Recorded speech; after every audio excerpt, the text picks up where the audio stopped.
Any second. There we go. There we go. All right. Welcome to First Focal Plane Podcast, episode 4. Where just when you think you've stumbled onto something great, you realize it's just us again. We haven't been canceled yet. Sounded kind of beyond my end. First Focal Plane Podcast is once again proudly brought to you by EM Precision Rifles.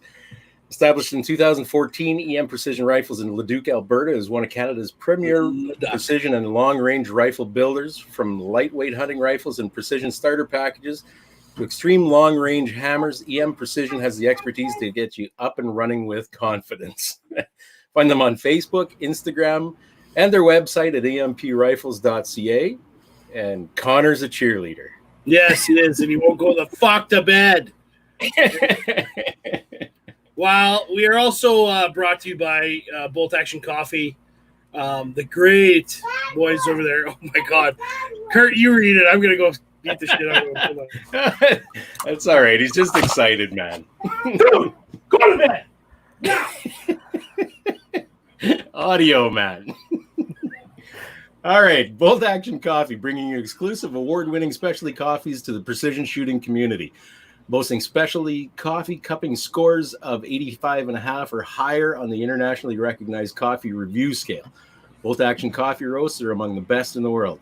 Get on target with Bolt Action Coffee. And we lost Ryan. Well, isn't that fantastic? Maybe Ryan got scared by Sean. You guys are in trouble with the show if you guys down to just me in here. Well, you can fill in, hell. Find Bolt Action Coffee on Facebook, Instagram, and their website at boltactioncoffee.com. Our guest today was, there he's back again. Ryan Steacy with International Barrels Incorporated in Chilliwack, BC. Hey, Ryan. Hey, fellas. Welcome back again. I don't know what happened there. I don't know. It's Big Brother.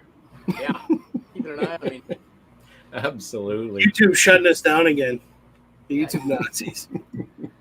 Was I on mute? All right. I was yelling at my kid. No, we heard everything. God. Yeah. Sorry, guys. That's all right. Child Protection Services have been notified. Well, I have 19 minutes until I get here. So. That's right. Yeah. Somebody gonna get hurt real bad. It's gonna make for some good YouTube here. That's right. That's right. Kicking in your door. Yeah. Well, speaking of good dudes, YouTube, whatever, shitty segue, we are also brought to you by Call Sign 66, a veterans-based organization founded to facilitate multi-generational passage of information. I almost said passage. I don't know what that means. Passage. Sounds distinguished. So yeah, they also do ballistic applications, R&D, shooter development within the military, law enforcement, and civilian communities. For all your marksmanship and long-range shooting long-range shooting applications, go to the webpage at callsign66.ca and follow them on Instagram and Facebook, CS66. That's their shit right there. Good dudes over there. Learned a lot. All right. Rules of engagement. You can find us on facebook.com/FFP podcast and leave a review to let us know how we're doing.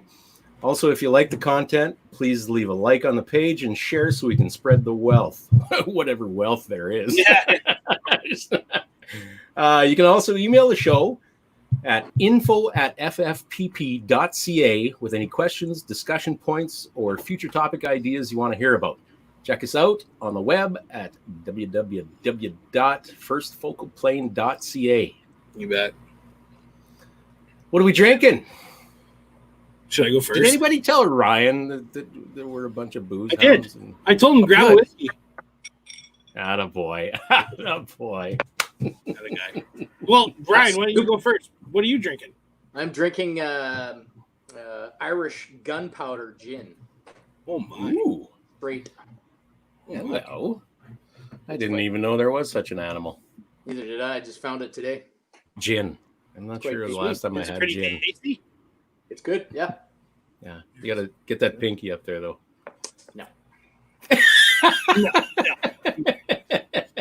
Come Oscar, on, what are you repping? Well, I thought since I'm on this side of the straw curtain, I should bring in some Alberta Springs for you boys. Whoa, Oh, hello. look at you. That'll do. That'll do. Nice. Kurt? I'm, you know what? Drinking a nice coffee in my nice Extreme Range Outfitters mug here. And in the coffee, Ah. I have Gibson's Finest Rare 12. Again, it is good stuff, man. That's good. In coffee, straight up, whatever. It's good. I like it. Nice. Mhm. Well, I am repping. My wife she kind of screwed up and got me Keystone Light beer. Yeah. And then I also figured I'm going to switch it up a little bit, and I'm going to get some Wino Naked Grape Cab Sav. Yeah, I'm going highfalutin tonight. Since we have the best barrel manufacturer on the show in Canada. Anyway. Hey, who here knows David Ryan? I love it. I see him. That's Ryan from Gothic Line. Women are dying. Oh. He's probably right. That's a Ron Swanson quote, believe it or not. Anyway, Awesome. Our guest host, did we go over that? Yeah, kind of, sort of, in a quick way. Yeah. Okay, well, I won't Yeah. get back to it. Yeah. Thanks for joining us, Oscar. Appreciate it, buddy. Anyway, Oh, sorry, the guest host. Sorry, Yeah. Oscar. I was just thinking guest. we're all out of it tonight. What the fuck? I'm road weary. Jesus Christ. Anyway, so as you guys know, we have a guest host every week, usually a fan of the show or somebody related to the show.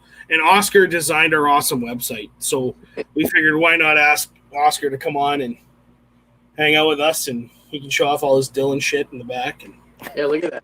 That's crazy shit. yeah. Shoot pistols, Oscar, or what? I really hate reloading, so I want to reload as fast as possible.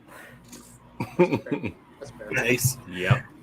Instead of slumming it on a 550 like me. You got an auto drive yet? No, I keep thinking about one of them, but I need a bullet feeder first because I'm not sticking my fingers in there till then.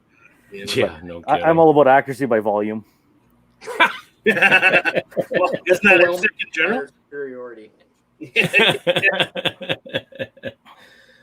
All right. Well, Well, let's engage in the main topic here, hey? yeah, let's do this. So we brought Ryan, I'm going to say your last name, Ryan Stacey from International Barrels Incorporated. National world champion, right? DCRA world champion, aren't you? Something like that. Something like that. Something like that. A couple of times. I just Finish it off, Kurt. I got to run. My kids screaming at me. Oh, Well, hell, let's get into it. Tell us a little bit of something about yourself, I guess, what you've accomplished, whatever else you'd like to talk about. Yeah. well, I'm the technical director at International Barrels in Chilliwack, BC. My job is everything other than actually making the barrels, although every now and again I sort of do some of that. Get on the tools again. Yeah, a little bit, learn a bit here and there. My main job is the R&D, all the barrel dimensions, all the bore diameters, all the groove sizes, all that stuff. The testing, the twist rates, keeping on top of all the new calibers that require different weird twist rates and bore sizes and all that kind of stuff. And the sales of all that stuff, making all the profiles of the barrels, designing all the profiles. I don't know. There's a whole pile of other stuff. Yeah. Website. We finally got an actual website guy because the original website I did was so bad that we need another website. I'm like, yeah, we do. There's that too. It looks good. Yeah. The new one's good. The new one's good. Yeah. Yeah. But I also I travel around and I shoot. My background is I spent 23 years in the Canadian Forces. A big portion of that was shooting on the national team in places like Bisley and Australia and Arkansas and all the big matches. Nice. I did okay. After I got out of the Army, I carried on shooting civvy-side service rifle. And yeah, I've been doing pretty well with that as well for the last few years. So I Yeah. was hoping to shoot again this year, but clearly gun bans and viruses have made that impossible. So Yeah. the cool thing out of this is, and this is my mental management program speaking, I am still the champ for one more year. Not how I wanted to win it, but hey. No, that's right. Yeah. Huh. Yeah. Well, interesting. How many times you won that? What is it? The Nationals? The Nationals, 6 times in a row. Yeah. Only. I think you're doing okay. Yeah. I can hold my own. I want to pick it up a little bit, but I think you're doing all right. I got some records. So what do you? So since we're on that topic, what are you running in that in terms of gear, like rifle and that sort of thing? Well, I'm running just a regular Armalite rifle. It's got a Geisley 2-stage in it.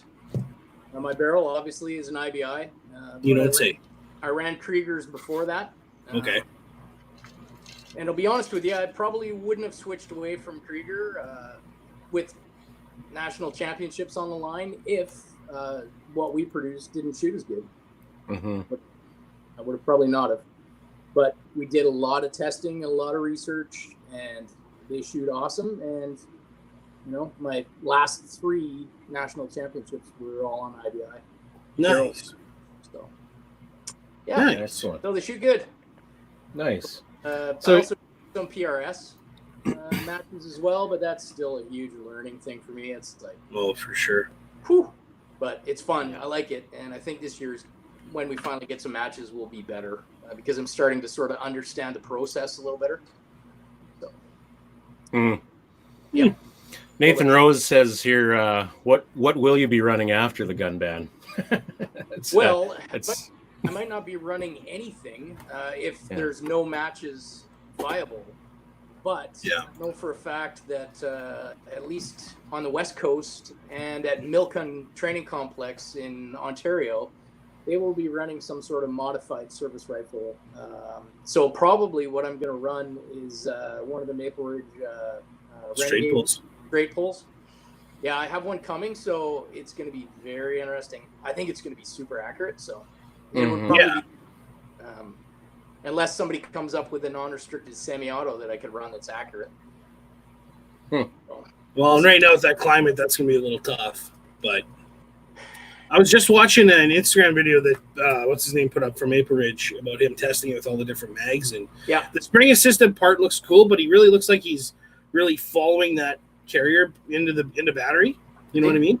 Yeah. I can't tell, but anyway. Straight pulls have some different head spacing that has to be done. I mean, even the side cocker. I know the guys in the UK run straight pull ARs that have no gas system on it, so they had to redesign the cocking handle to give it more force because you have nothing to help unlock the bolt. So that's why the head spacing has to be a little bit looser. You're almost on the edge of go with the no-go. Right.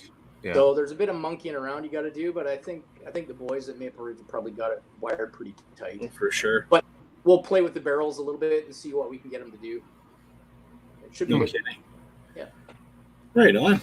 You're talking about all the stuff that you do in including barrel contour designs. Like, how far can you go with all the different contours? I suppose, like, are you talking about just regular rifle barrels versus like the AR barrels and all that kind of stuff too? Okay. Yep. Yeah. So some of the profiles, like in our 20-inch H bar, that's a standard Colt H bar profile. Yeah. It's been the same ever since Colt came out with it. It's popular, especially in the States. So we said, well, we should definitely have that one. And then we basically designed the other 3 or 4 versions that we have. The one I shoot is 19-inch. It's the one with the fairly thin taper, but then the big gas block. Right. Okay. Oh, he's freezing up bad. Yeah, we're losing him again. Can you hear me still? There you go. You're there now. And going again. Then he's frozen again. Shit. Well, but just being the 6-time champion of DCRA, that's There? intense. There we are. Hey, buddy. I'm kidding. Are you there? Okay. No, he's frozen again. Bloody Shit. beats the internet. What are you paying all those I can taxes see it. for, Ryan? Yeah. he's got 30 different mug shots going right now. Are these your profile pics? That's just Dwayne the Rock Johnson intimidation right there. Or whatever the word is. I love how it's frozen on that. Can Well, you smell what the Ryan's cooking. Oh, yeah. So check him out, internationalbarrels.com. I'm not sure if he's going to come back. He probably will. Yeah, he'll try again. But they have like a pile of different contours on there. Like let's take a look. You got the medium hunter, which is your standard pencil barrel contour. You have the fluted medium hunter, the standard hunter. Oh God, you have so many fucking barrels. Carbon fiber. Oh, there he is. There. Sorry, There. fellas. What's going on? You're good, man. We were just saying, what are you paying all those taxes for? For the internet, right? Hey, if you had a voted NDP, you could have fixed this shit. Free internet for everyone. That's right. That's right. All right, Hey, where so- were we? Just barrel contours and that, and yeah, go ahead, Ryan.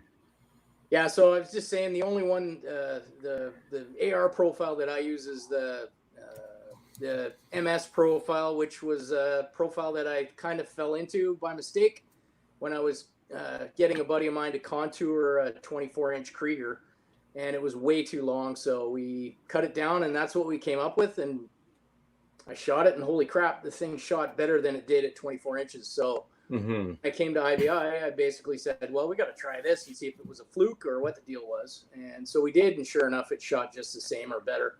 So that was a profile we added in there. It's a bit of a weird profile, but it shoots like a hot damn. And it's light, maneuverable, and it shoots good out to 500 meters. So we went with it, and lots of guys are using it. Probably more so than the Colt H-bar profile. Mm-hmm. Are you finding any specific length shoots better overall than others? With ARs, I think anything from 18 to 20 is going to give you your maximum velocity, and you're not really going to lose anything. Great. I've seen guys try and run 16s at service rifle, and yeah, you can make it work, but you got to pay more attention to your wind calls and your dope, because your velocity is going to be a bit less, and it's going to get pushed by the wind. And at 500 meters, that's going to be for you. Yep. What are you running for ammunition for those comps? I load my own, obviously, but I run the Sierra 77 TMK, the green tip. And, okay. I run it over top of 23.1 grains of IMR 8208 XBR, and it is. I've shot every kind of load known to man for service rifle, and I'll tell you right now, it's more accurate than anything else out there. Is that right? I would have thought that'd be just a little bit fast for that heavier bullet there. No, it seems to work good. Yeah, there's multiple guys on the high end of service rifle that are all within like 0.2 of each other running that exact same load. So clearly with that powder and that bullet, there's some sort of a node there that works. Yeah. So let's kind of get into the company itself. How did IBI start? So IBI started basically as a startup barrel company. We were originally sort of connected to MDT, and then we split and went apart, and now we're a completely separate company. And basically, we started up by hiring a guy and said, "This is what we want to do. What do you think we need to do?" And he had a little experience doing this kind of thing, so we started setting up, and we just, for like the first year and a half, we never made anything. All we were doing was researching and setting up the equipment and finding out exactly what we needed to do, like everything right down to lapping compound and like lubricant for pulling buttons and all that kind of stuff. It was about a year and a half before we actually produced any barrels. And then it was probably another 6 months or so before we had anything that we felt was really viable enough to to send out into the world to be tested. And so the first 10 barrels we pulled, we took a couple and went out and played with them. The first 10 that we thought would be viable, we took them out and played with them, and yeah, they shot really good. So we figured we'd send them around to a few people that I trust and let them just give me some input, see how it works, and go from there. And they did, and it was game on. We started with 308, just the easiest one to deal with. Good logical place to start. Yeah. Easy to load for, easy to find factory ammo for, known dimensions, easy to play with. So we started there and then just spread out after that. It's a slow process, and in the beginning we were hand lapping everything a lot only, and then I guess about 2 years in, we bought a Sun and 1600 barrel home for $250,000, and that changed the game right there. It's the same barrel home that Spartline and Krieger and Benchmark and all the big boys have. So right. Yeah. we basically ran that, and that'll take your interior bore dimensions down to 1/10,000th of an inch from one end to the other. We still hand lap on top of that, but as you can imagine, consistency is really, really good. For sure. So it was definitely worthwhile investment. It's the only one in Canada. I was going to say that better be a game changer at $250,000 for that Sun. We're almost to the point now where we need another one. Is that right? Well, good for you. So what year did you guys start again? What is Roughly. It now? I think 2017. So in 3 years, you went from hand lapping every barrel and to this prestige barrel manufacturer, right? That's crazy. That's crazy growth. Yeah, it's good. They say most businesses either make it or break it in 5 years. Yeah, we're pretty lucky. We're doing really well, and we're only 3 and a bit in, and things are going along well. So, I think it speaks to the product. Honestly, we just kind of let the barrels do the talking. I can go on gun nuts and beak all I want, but there's no point. Who doesn't? Exactly. Yeah. Wait, you're saying people go on gun nuts and beak? What are you talking about? Maybe just a little bit. Yeah. Well, that probably answers Silvio's question here. How much of a loss with production has your company had due to the ban? Well, it sounds like not a heck of a lot. Well, we lost some OEM projects that were going for rifle manufacturers. And like I was telling you guys, we ate probably around 150 to 200 Stag 10 barrels and some AR-15 barrels as well. Some of them were half made. Some of them were ready to be shipped out, but never fulfilled, unfortunately. Which is, I totally get it. It sucks, but we'd rather have those people come back at a different time than try and hammer them for, stuff that they PO'd us for, because we're going to beat this thing and we're going to have these barrels ready to go for whoever wants them after we beat the ban. So, right. Yeah. It's all good. It hurt us a bit, but I still sell lots of AR barrels and guys that are shooting non-restricted stuff that didn't end up in the ban. So. Yeah, you bet. So what would be your number one seller then? I think probably our number one seller are probably prefits right now. So prefits for like Savage Smoke Tank, 700 TK. You guys still there? Yeah, you're kind of not. Still there? Yeah. Yeah, there you go. You guys still there? Yeah. Can you hear us? Yeah, we can hear you.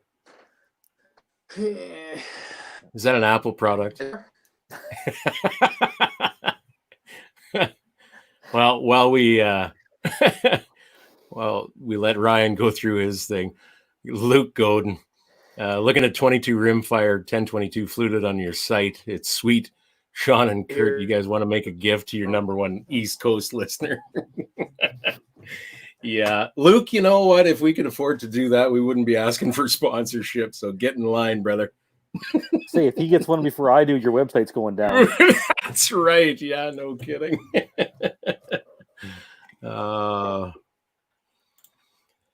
Oscar, maybe you can add something to this with the Mark 262 Mod 1 being 77 grain as well. Would you say it's the magic bullet for AR? Oscar, you've got some experience there. Yeah, but I pretty much play, again, accuracy by volume. I play with 55 grain blaster ammo for pretty much everything. I think the guys looking for accuracy go to the 77s for sure. I hear lots of guys going to that. The 62s and the 77s and stuff. Right. I mean, I'd like you pretty much can't buy an AR barrel not offered in a 1-in-7 twist for the big bullets now, right? Well, isn't that right? Yeah, for sure. Hey, Ryan. Ryan's down in the basement sitting on the router now. Can you guys hear me at all now? Yeah, we can hear you. You're still kind of chunky with the video, but oh, now Sean's gone. What the hell is going on here? So the 77s, and at least according to what Ryan had said earlier, there's a lot of guys running that same load that he was discussing with the 8208 XBR. I haven't haven't read of too many guys running the tipped Match Kings.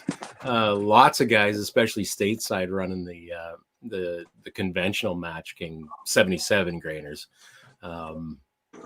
But I'd be interested to hear from Ryan when he gets back. Any difference if he ever gets here for more than 3 seconds. No kidding.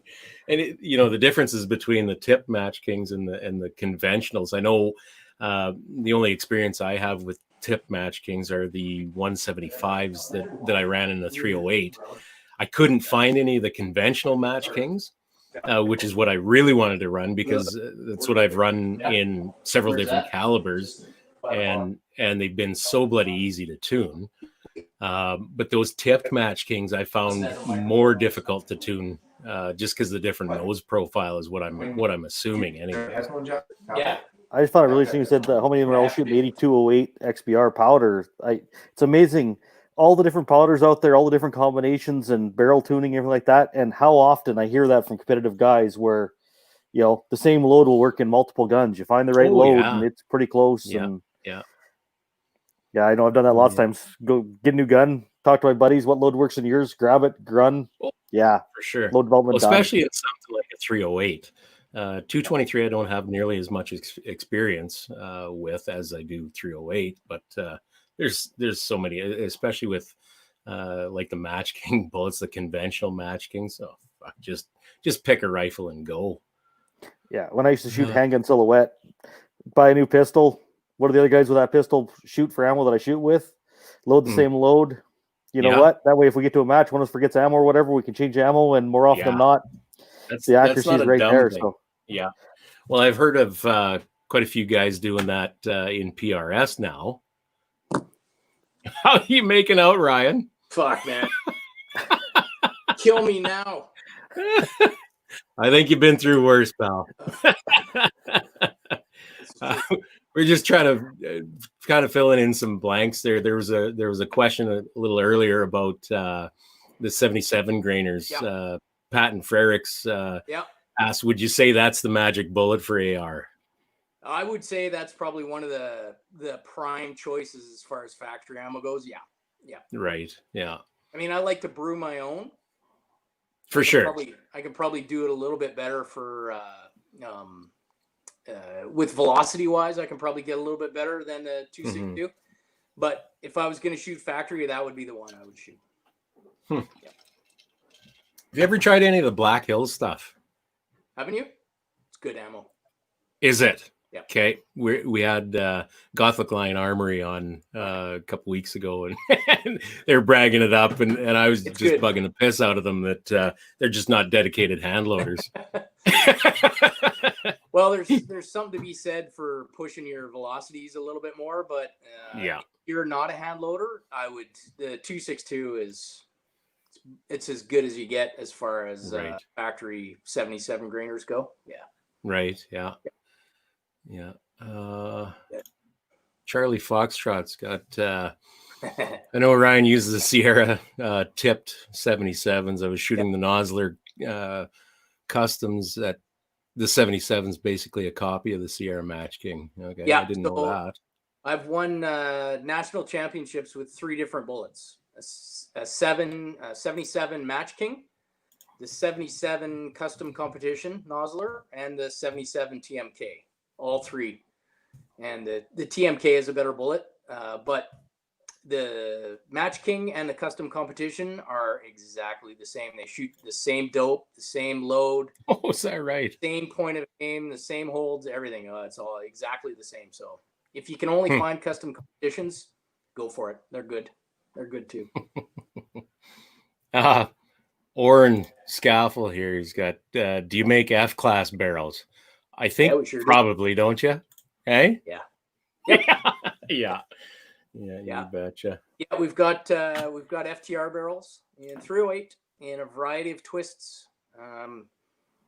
1 in 10, the one that we've been testing right now. I put one on a buddy of mine who happens to shoot for Team Canada on his gun, and he's the kind of guy that'll give me direct feedback as to whether it's a piece of crap or not.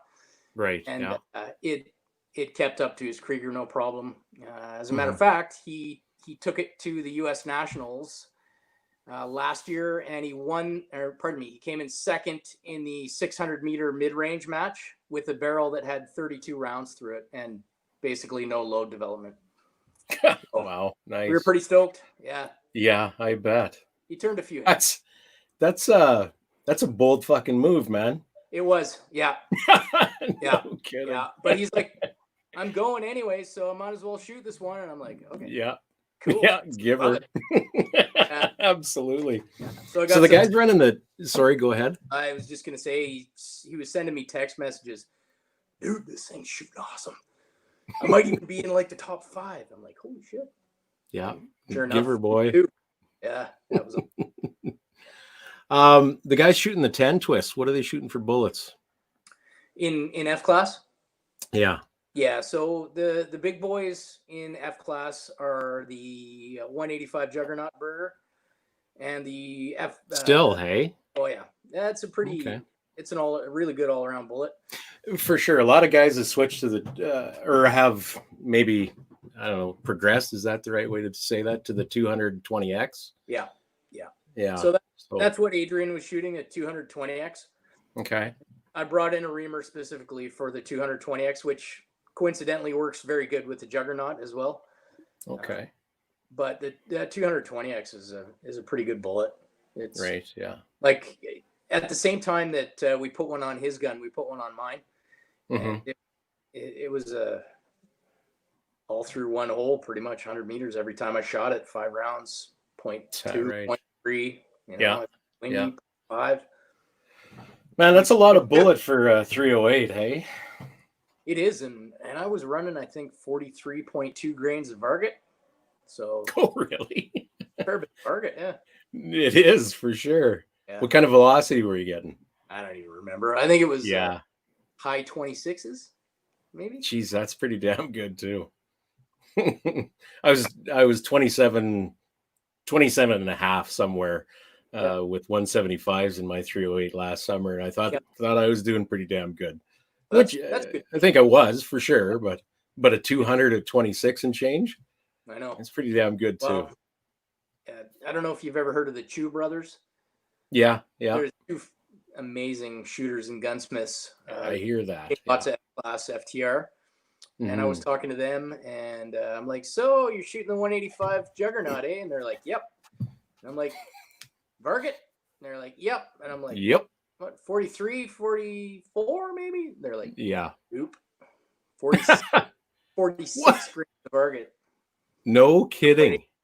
Don't try that at home, people. Yeah, no kidding. But you can definitely destroy your cases. So unless you have deep pockets for your one firing case, right? I wouldn't suggest. No kidding.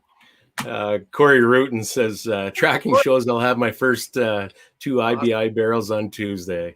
Yeah, awesome, Corey. What is that guy building now, man? I've been in his gun room. I'm not 100% sure. I can't remember offhand. I don't know. I remember the name. I don't remember what he ordered. Yeah, he has an impressive man shack for sure. Yes, he does. Nice. Yeah. Tyler, what kind of optic are you using, Ryan? What kind of optic on what gun? That's a good question. Yeah. Service rifle, you're not, right? Well, on my service rifle, I was running, believe it or not, Vortex PST 4-16. And I won all my national matches with that scope. Is that right? Perfect for service rifle. Yeah. Proven you can do it with shit optics. No, I'm kidding. It seems to work fine. It's never been an issue there. Yeah, yeah. I've got a razor as well. I just picked up a Bushnell Forge in 4.5 to 27 for my rimfire PRS gun. Right. And I'm very happy with that optic. It's really good for the amount of money. A 6-260. Yeah. Okay. There you go. Atta boy. There were prefits. Yeah. Yeah. And then there's this one. Ryan wants to talk about my second place at National Sniper with a 260. Nothing wrong with that 260. Not at all. I had one too, and oh my god, still the best shooting gun I've ever had. Krieger barrel. Yep. There's kind of a push out here in the West to shoot 260 instead of 6.5 Creedmoor. Yeah. Why is that? I don't know. Cooler, I guess, or something. Yeah. But yeah. 6.5 Rooster or nothing. Yeah, Phil's been 260, so it's good. Yeah. Oh, right on. Dad of the year, eh? Interesting. What's that, sorry? Yeah. Sean's dad. Wow. I think he's finally down. Sorry, guys. I apologize about that.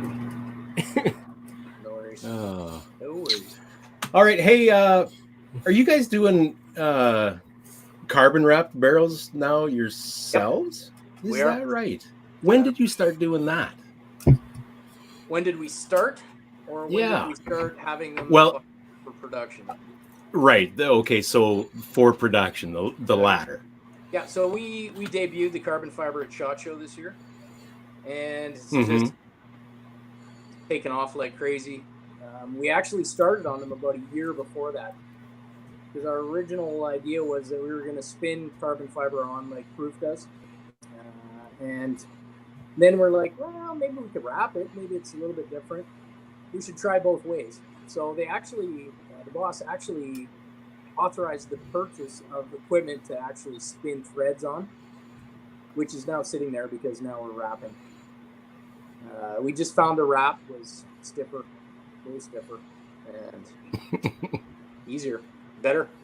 Nice. We did lots of testing with a bunch of different barrels, and we came to the conclusion that the wrap was probably a better option in a lot of ways.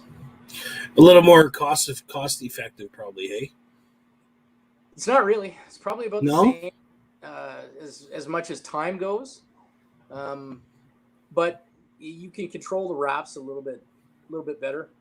You know. Okay. The dimensions that you can hold with them are better.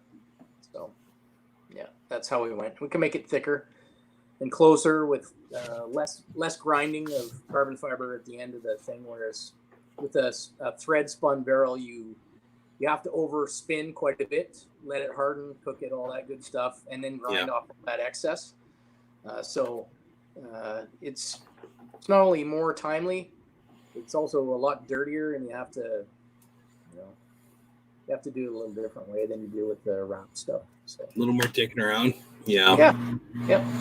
How much of a pain was it to get that process perfected? It was about a year and 3 months worth of pain in the ass. Wow. Is that right? Yeah. That can't be inexpensive stuff to play with either. It's not. Even with steel barrels, when we were ramping up in the first year and a half, we killed so much steel that, thankfully, we had enough support that we could just carry on with all the testing and everything we needed to do to make them really good. But, I mean, when you start something like this from scratch, you're definitely gonna go through some steel, and you're not gonna get the results that you want. So those ones become tomato steaks, and you start. Yeah. Right? Or your scrap supplier is pretty happy. Or your scrap guy can tell you all your scrap to. Yeah. Yeah. Well, I mean, even now, our scrap guy loves us because there's a lot of chips that we make. And all that. God, I can imagine. Go, right? Yeah, for sure. Yep. Hey, I wanted to ask you another question about profiles. Like your straight bull at 1.25 inches. I have read, I can't remember what, that most barrels shoot better with at least a little bit of taper. What's your position on that? Doesn't seem to matter. I haven't seen any difference. Is that right? Yeah. Right now, the trend is in PRS anyway. The trend is to big, heavy barrels, right, to keep stiffness, but also to add extra weight to the gun to help you manage the recoil. Yes, you need to be able to see your impact or your miss, so right? You can make a good adjustment. So, guys want a barrel that weighs like 8 pounds on there. Okay. Yeah. No problem. Whatever works. But as far as accuracy goes, I haven't seen any difference myself. Is that right? Okay. Well, there's been a fairly long history of say F Open guys running straight bulls, right? Yep. So, yeah, it's true. But keep in mind that to F Open, you're not allowed a muzzle brake. Yeah, that's right. Yeah. So you're going to have a 32-inch barrel that's 1.2 all the way along. You're going to fit within the weight 20-pound limit. Yeah. Help you manage the recoil too, because some of those open guns are pretty heavy duty recoilers as well. For sure. Yeah, you bet. Yeah. Geez, I had another question on cue for you, but I forget now, of course. Hey, PRS, what are you running for contour and caliber? Well, right now, I'm sponsored by PGW. So I shoot a Coyote. Nice. And right now I'm running the PGW Coyote profile.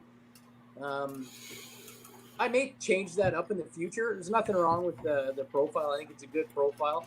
But it's a fairly good balance, isn't it? The way they have that profile cut. Yeah. And I mean, if you're running a can, that's probably the best profile there is on the market. But I'm not running a can, so I'm thinking I might try a straight just for shits and giggles and see how that goes. Yeah. So, I'm running that, and I'm shooting an interesting caliber called a 6 comp match, which is basically like a 243 AI. It is, yeah. But I can run 105 hybrids at like 3150, and the case is not even full. There's no pressure, not even a thing. What was that again? Sorry, your charge weight? The bullet is a 105. Yeah.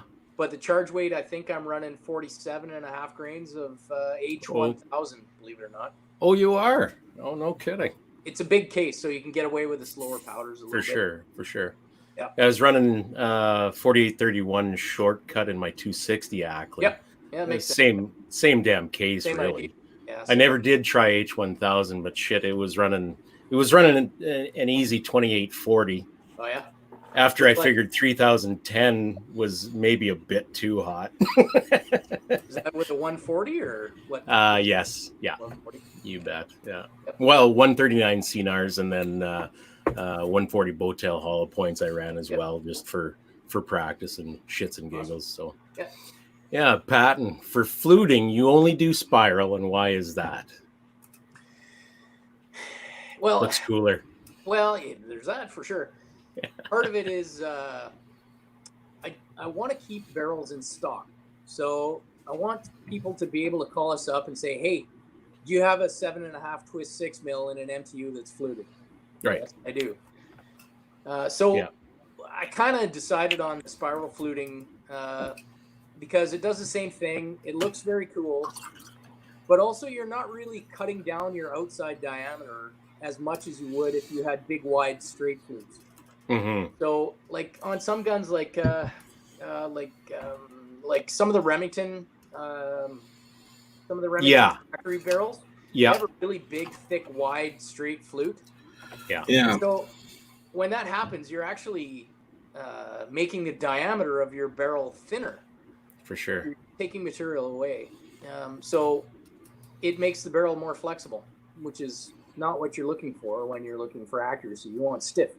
Mhm. So spiral fluting, if you think about looking at it from the end of the barrel, even though it's spiral fluted, it doesn't really change the outside diameter of the barrel because you have Right. that fluting going all the way around the barrel and basically keeping the outside of the barrel about the same diameter.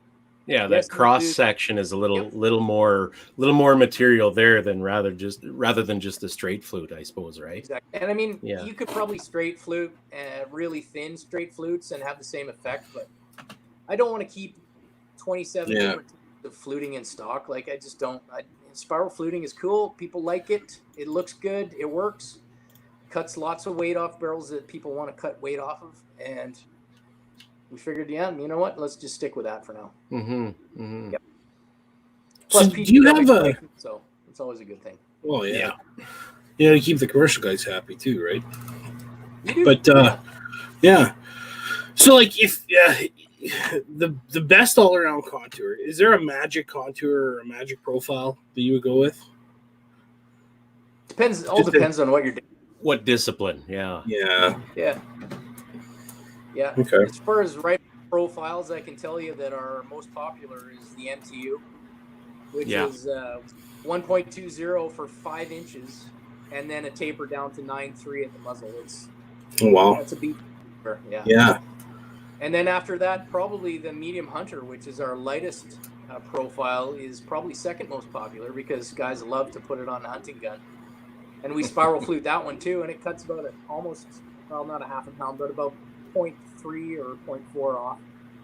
So That's sweet. Right. Yep. All Yeah. right. Cool. You know, might be a good time for a sponsor break right now. there you go. Yeah. Email us at info@ffpp.ca and tell us about your EM Precision Rifle builds, videos of you or yours shooting, or questions or comments you might have for us. Also, go to firstfocalplane.ca to view the EMP rifle review of their 6XC that we developed the load for and tested. Awesome. Call it the Blueberry. It's glorious. I think I was probably one of the first people that ever had a 6XC in Canada. I had to order everything from the States, and it was probably 2008. I think I had one. Was that right? Yeah. Yeah, so quite a while ago. On the original tub reamer. It was Yeah. for the D-Tax. Yeah. It was good, but at the time the brass was like $2 a piece, so I was freaking out every time I lost one. I'm like, No kidding. Need something cheaper to shoot. Yeah, no doubt. No doubt. All right. You want to get back to some of these listener questions? Oh, yeah. Yeah. Charlie, hey, you guys test a lot of barrels on complete rifles to mimic end user usage.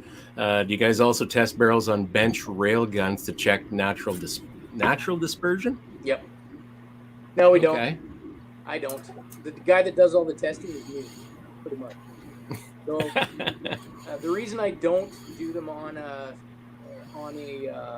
bench rail gun kind of setup is because I want the end user to be able to replicate what it is that I tell them it's going to do it. So if I shoot it off a rail and the thing shoots 0.1 all the time, people are going to be pissed off that when they shoot it off a Harris bipod. Right. Yeah. Right? Yeah. So I would much prefer to shoot it off a Harris bipod with a big bag in the back and have it hammer in a 1/4 inch or 0.3 or 0.4, 0.5 or whatever it is, so that I can at least tell people, I shot this ammo. You might want to try it because when we tested it, it shot like 0.3, 0.4, Right. 5, whatever. Yeah. So I don't do it. I mean, in the future, maybe we might play around with it a bit at longer distances just to see what they can do. Mm-hmm. But, if you shoot small groups at like 300 meters, you're probably going to carry on shooting smaller groups. I'll tell you what we have had. Keith Cunningham at Milcon Training Complex did lots of testing on 308s.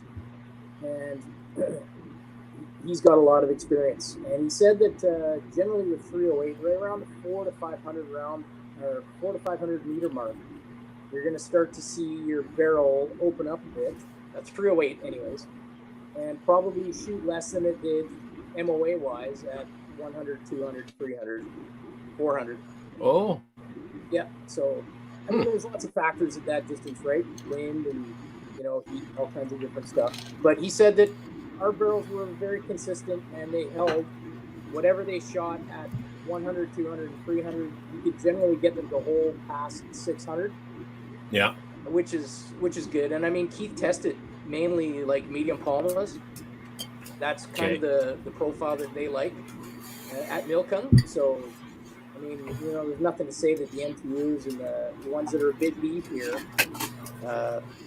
right, a little better than that as well, right? Yep, for sure. Yeah. Rob, where did you learn to build barrels? In my basement. Yeah. Ryan didn't have video games. Nope. No. But it's still mom's basement, though. I wish. If I was living at home, that'd be way better. No, Yeah. everything that we do at IBI was all basically self-taught. There were a few little hints we had from some big barrel makers down in the States and some guys that knew a lot about it. But in the barrel industry, they are not going to tell you anything that's really all that important. You got to figure it out on your own. Hence the year and a half before we produced anything. Yeah, man. Jesus. Was viable to sell. I mean, just the lube for pulling the button took us like 4 months to figure out, and probably $50,000 to $60,000 worth of killed steel and burnt lands and all kinds of crazy stuff. But once you get it, the light bulb goes on, and you're like, wow, it's a huge difference. So. Yeah.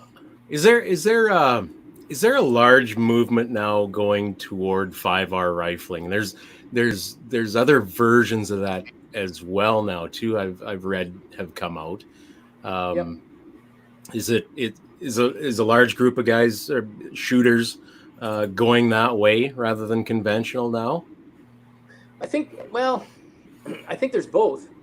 I think people at really high levels tend to stick with what they know works, what's proven. So if you get if you get an FTR shooter that's been shooting 308 and he's been doing really well with a 4-groove, probably going to want a 4-groove. You can tell him that, hey, the 5R shoots just as good. Nope. Yep. That's a hard sell, man. It's a totally hard sell. Yeah. What we find with 5R is that because we offer that as basically our standard, people ask for it all the time, and we say, it's what we cut with. It's 5R. Right. Unless you ask me otherwise, it's going to be 5R. Oh. So, I would say that, well, with us, most of our barrels are 5R. So, it's a big thing for us, absolutely, and the results we get are really good with it. So honestly, I haven't had anybody ask for a 308 barrel that wasn't 5R. Sometimes high end, they don't even care. They're like, just send me a 308 barrel. Make sure it's 29 inches. And what led you to make the decision to go with 5R for the most part rather than conventional? Well, like what attributes, I guess, did you see in it? So most of it was based on my own experience. I had shot lots of different barrels, and the 5R ones always seemed to be a little bit faster, and they always seemed to clean up a little bit better. So I said, instead of making guys pay extra for a 5R barrel, why don't we just cut everything with a 5R barrel? Then people will be extra happy. So that's what we did.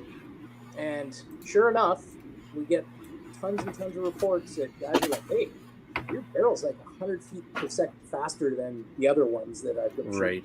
Right. And, you put a few patches through it, those trapezoidal lands don't catch as much copper and junk, and they within a few passes, and you're good to go. I bet you they're easier to lap too.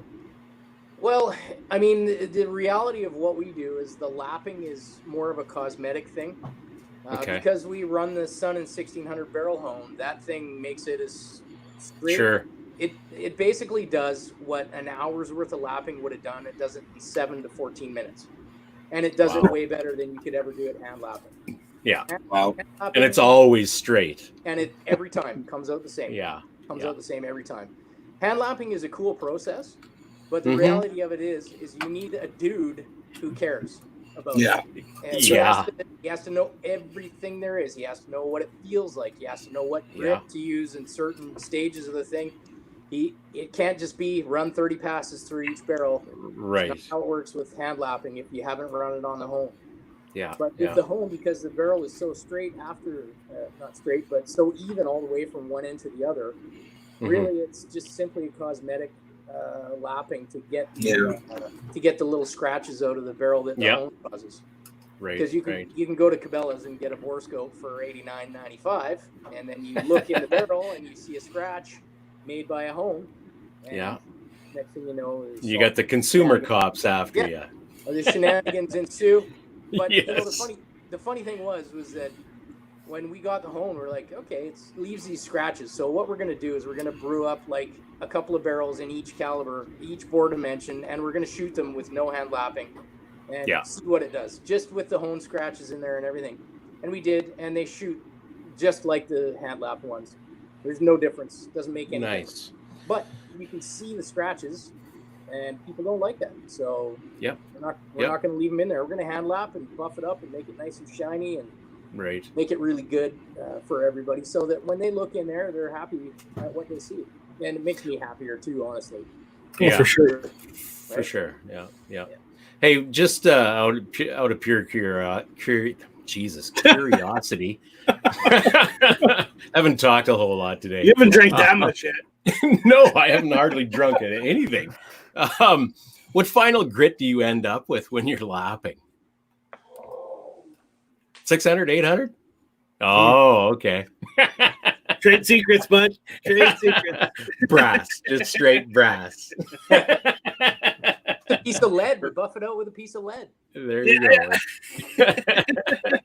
There you go. All right, I got it.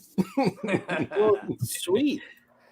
Well, I will tell you this, is that if you go too fine, you can cause issues in there. Is that right? It's better to have it not as fine. I mean, it still has to be smooth, but I don't know what the gist of it is as to why you don't go too fine, but maybe on a microscopic level, the really fine grabs onto more jacket material or something along those guys. But yeah, we don't go too fine, but they look like every other barrel that's been hand lapped on the inside. But honestly, I don't even know what the final grit count is. I'm not even sure. Okay.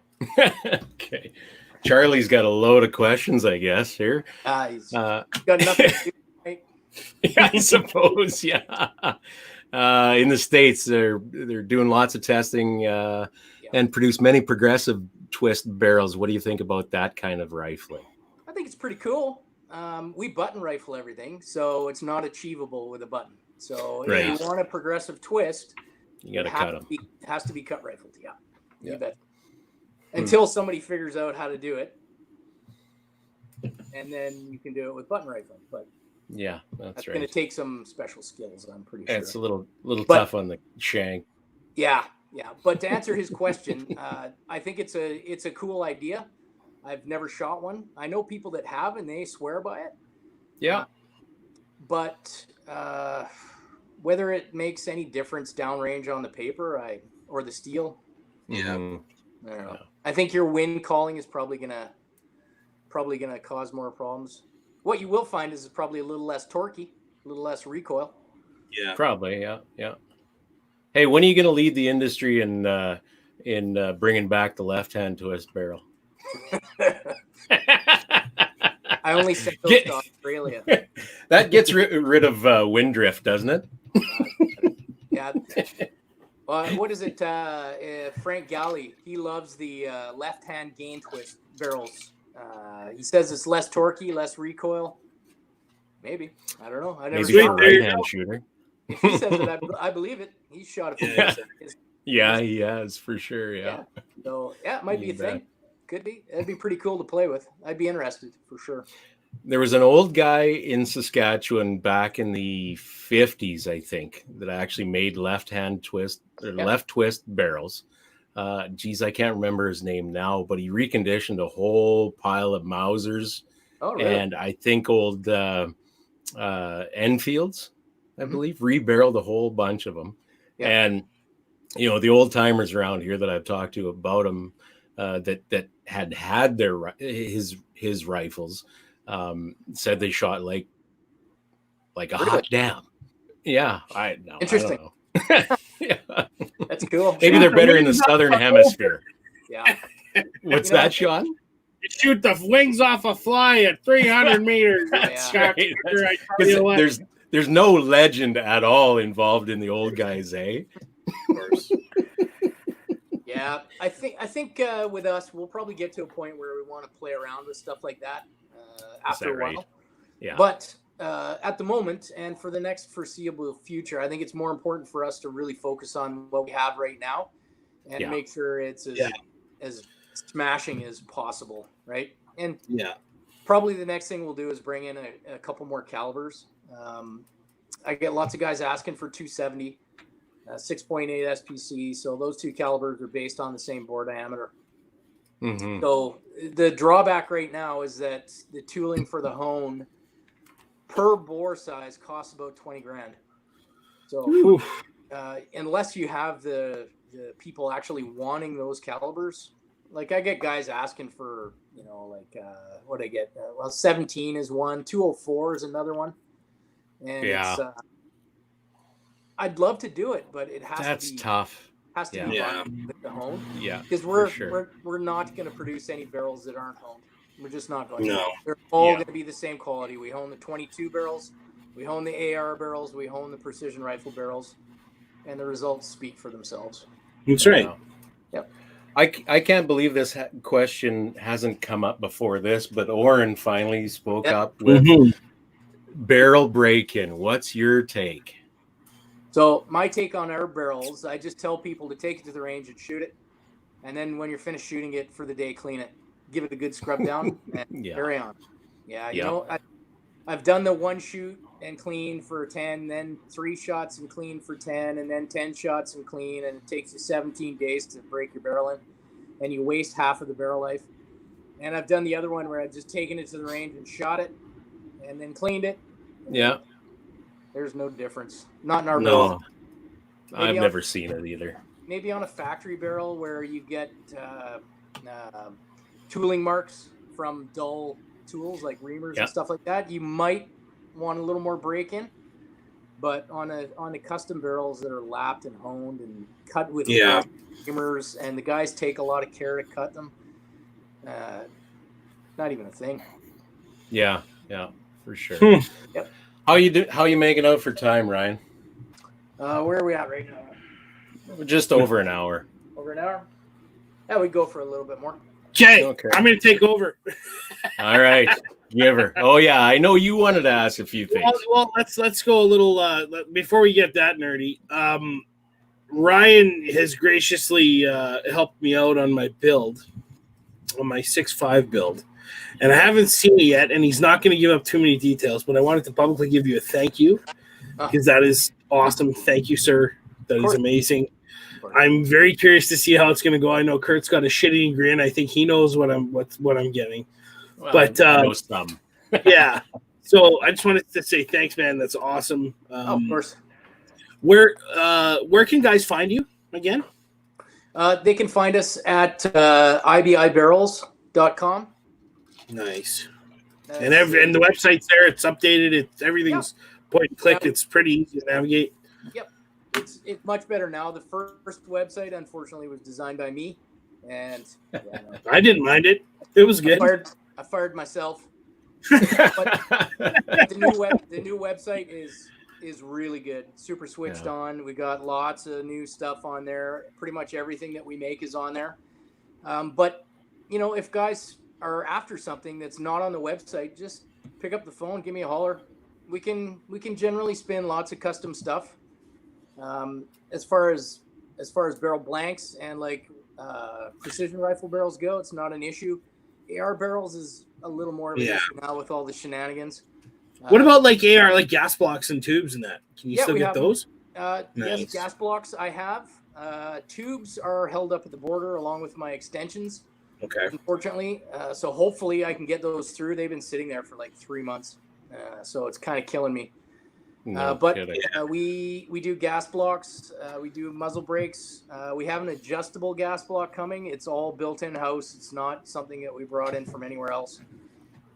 The extensions and tubes we bring them in from the U.S., but the extension company makes like the highest tolerance extensions that you can make, and the amount of broaching and stuff that goes on with an extension is like ridiculous. So we just don't have the setup to be able to do it.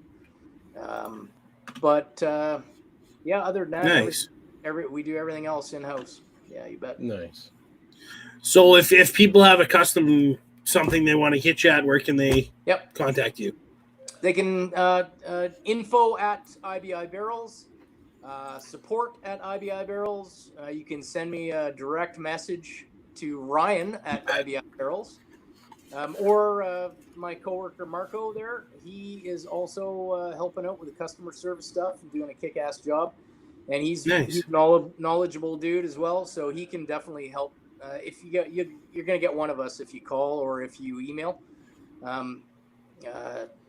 Previously, before I hired Marco, everything else was basically on me. So there were definitely delays in returning emails and stuff like that. But it's like, I can only do so many things at once. And you're trying to keep on top of all the other stuff that goes on. Unfortunately, sometimes I was slow in answering emails, but now I think with Marco there are it makes sense, man. It's like 5 hours now or less. You don't have to justify it, dude. You were killing it, and you're making great products. So, another thing, if they don't want to get to you direct, hit up Shane or Steve at EM Precision. They can definitely hook you up too, and especially if you're looking at a custom build too, you might as well get the pros to do it. Not saying Ryan's guys aren't; they're probably the best in the business, but they have the contacts, and they can probably do some things, that they weren't expecting.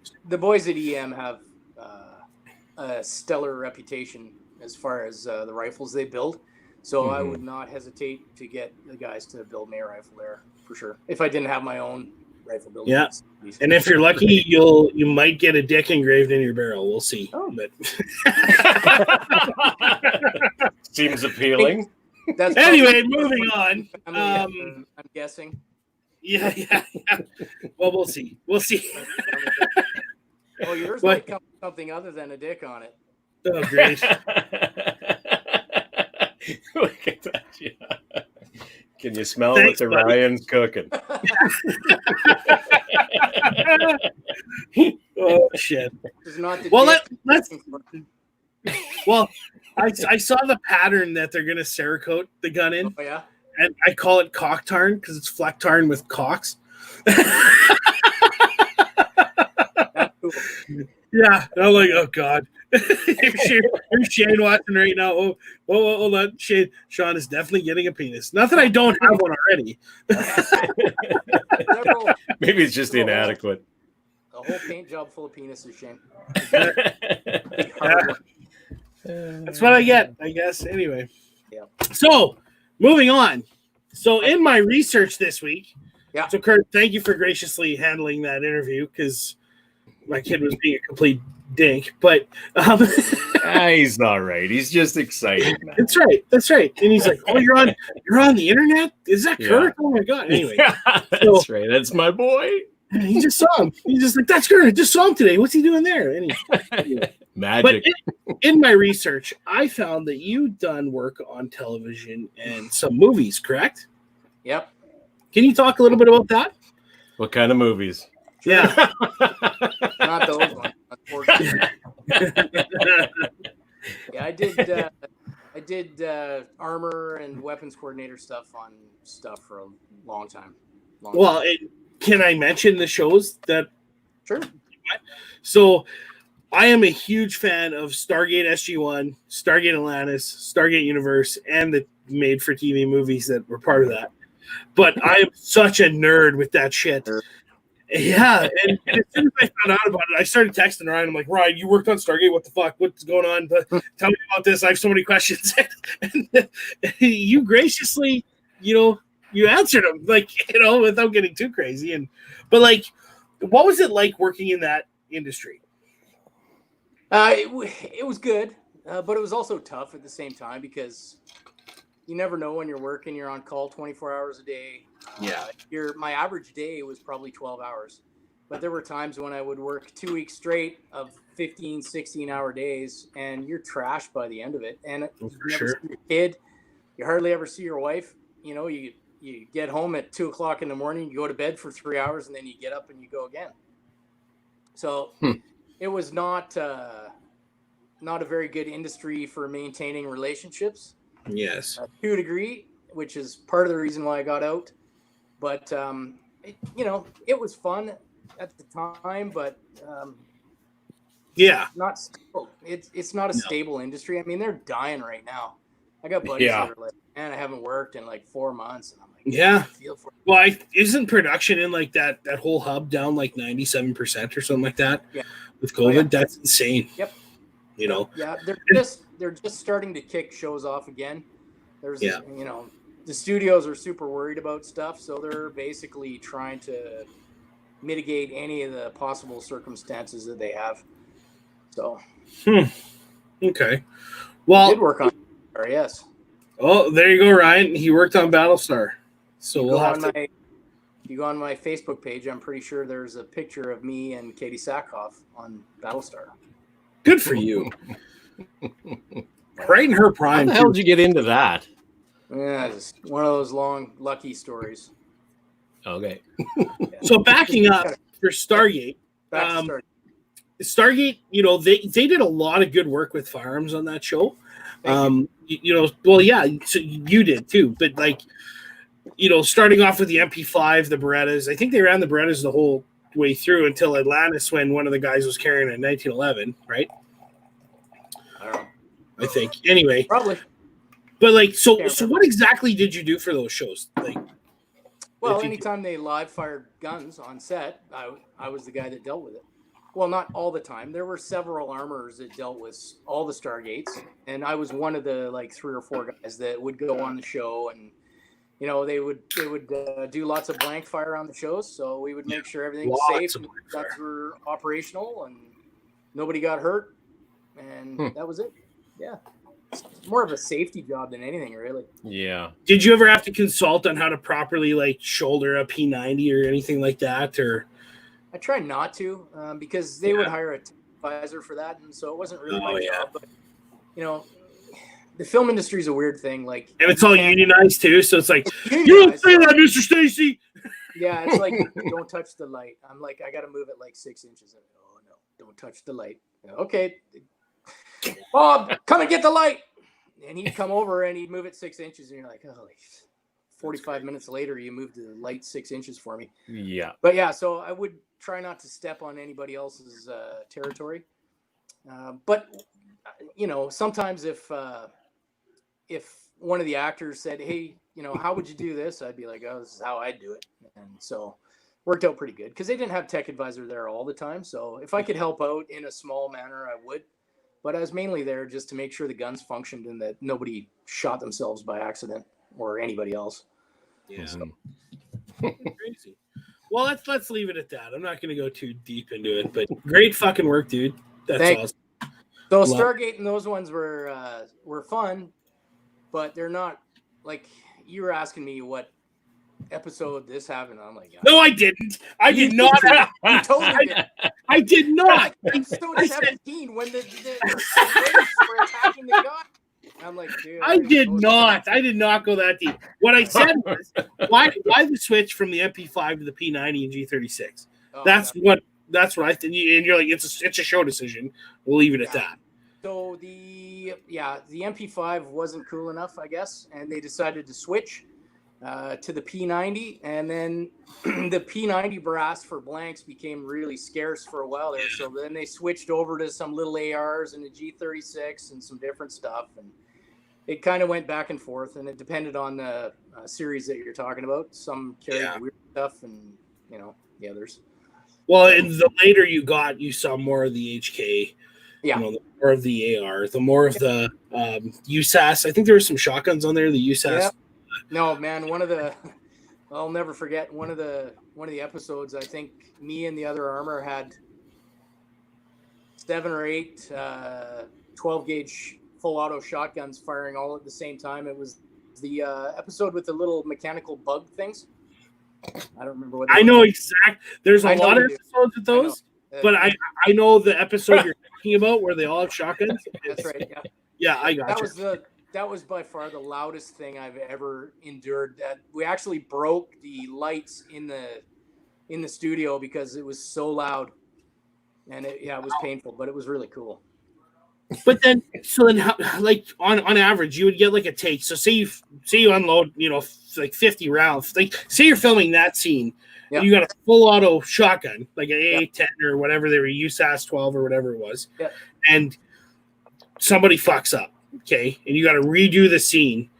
Like how many rounds are you going through in a scene like that, kind of thing? It depends. I mean, like in the average scene, maybe 100, couple hundred, but. When I did, Shane got it, replicators. That's what Jerry got it, and I was gonna say it, but I'm like, I don't want to get nerd on my. Anyway, you deserve nerd cocks, Sarah coded on your. I don't know what that looks like, but nerd cocks with glasses. Yeah, right. Yeah. So in regards to the question. I've done shows where we've done over 1,000 rounds in a take. iRobot was a huge one where we shot multiple takes downtown Vancouver at like 2:00 in the morning. And we had probably 50 different types of full autos going all at the same time. And so it was over 1,000 rounds a take, and they must have done 20 different takes in a night. So wow. That's not standard. Must be happy as hell. Boss, you like those nights. No kidding. Well, right on. Well, let's leave it at that. Yeah. I did do The Revenant. Oh, you did? Yep. That's the only one I'm really proud of. Right. All the other ones I don't remember. The Revenant. I did that one. That was me. With their Kentucky logs and that sort of thing? Yeah, it was fun. It was a lot of cold. It was a lot of cold. I bet. Yeah. Yeah, that was cool. A good one. Yep. We'll have to talk off air about that. Okay. Thanks, dude. Appreciate it. We'll let you get back to whatever you were doing. Thanks for coming on. Check them out. International Barrels Incorporated, IBI. What's the website again? Here, I got it up here. IBIbarrels.com. Internationalbarrels.com. Yeah, you can enter either one and it all comes up the same. Yep. Cool. Thanks, dude. Perfect. All right. Appreciate it. Talk to you later. Thanks a lot. Thanks, Ryan. Okay. You betcha. Yep. Nice pleasure. You too. All right. Take care. See you later. See you, dude. You bet. Gotta get out of here. I gotta hit this thing right here. There's got to be an X somewhere. Good dude, eh? Yeah, for sure. Got a lot going, that man. Holy Christ. For sure. All right. Well, you know what? We might as well go with our second sponsor break here, dude. Can I take it? I'm going to take it. You take it. This break. I want to hear your best radio voice. Coming up next, this break is brought to you by Bolt Action Coffee. No, I'm not going to say it like that. No. This break is brought to you by Bolt Action Coffee, hand-loaded weekly to ensure consistent flavor and freshness. Bolt Action Coffee is roasted and packaged Tuesdays and Wednesdays. Then all orders are shipped Thursdays. So, and they generally show up within a day or two. Generally, don't hold them to that. But I got mine within 2 days when I ordered it. Well, it all depends on good old Canada Post, I suppose. Hey. Yeah. In these uncertain and screwy times, I don't think you can put. I don't think you can peg a very specific day on anything. No, for sure. Delivered anymore. But it's packaged, processed in Canada, high-end coffee. Check them out. The process they use ensure supply order volumes match customer order volume. So they'll never be out of stock. Well, I think a few are showing out of stock right now. But just email them. Let them know what you want. They'll get it going for you. Yeah, check them out. Bolt Action Coffee. Google them. There you go. All right. Nice. Well, do you got any shout-outs? Shoot-outs? Well, shout out to my son at the beginning of the show. Oh, easy there, guy. Hey, do you remember what it was like to be 4 years old? Do you remember at all? No, because my dad beat me. Break the cycle, man. That's right. No, he was tired, and he hung out with you. And when we were hanging out today, and so he was pretty tired. But he's 4. He's at that age. But he's a cute fucking kid, man. I think he's a good boy. Well, when he's like, "Oh, is that Kurt? Who's that guy with him? What is he doing?" Go to bed. I'm gonna have to edit that out. What happened to his beard? Who wouldn't? Well, Kurt, who do you got for shoutouts today? Well, amongst them, you and our Regina buddies, Jens for driving the 5 hours today down to Regina and back to shoot with you guys. That's gotta be tough. In the Beamer, like, man, that thing is, well, he said back in Germany on the Autobahn, he had a Beamer there and he added up to 240 or 220, something like that. Yeah, he says it's limited to 220, I think is what he said. I couldn't imagine. I've done 244 maximum on a street bike way back in the day, and that was. Can you imagine in a car? You're just that Beamer probably just sucks right to the dirt. It's sticky, that thing. God, going around off ramps and stuff like that. Woo. Yeah, you betcha. But anyways, thanks to all you guys for a great day. It's long overdue.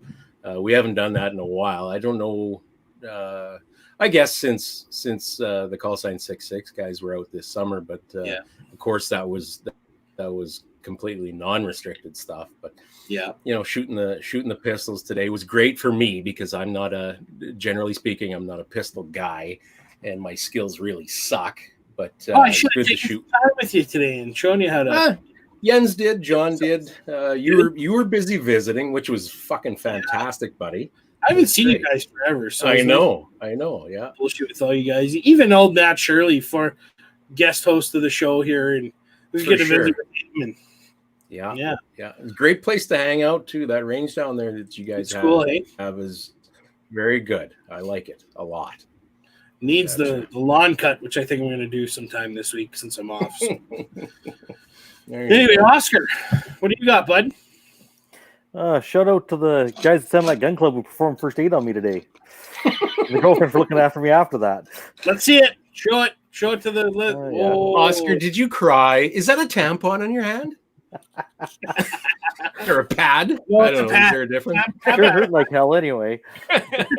Is there a difference? I can't remember the last time I used one.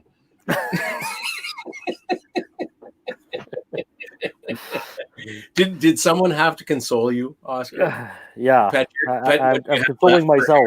Yes, a good boy. Self-medicating, Oscar. That's right. Exactly. I talked to my doctor buddy. He's like, good thing I'm on days off because I'd have just amputated that. I've had offers to amputate here. Yeah.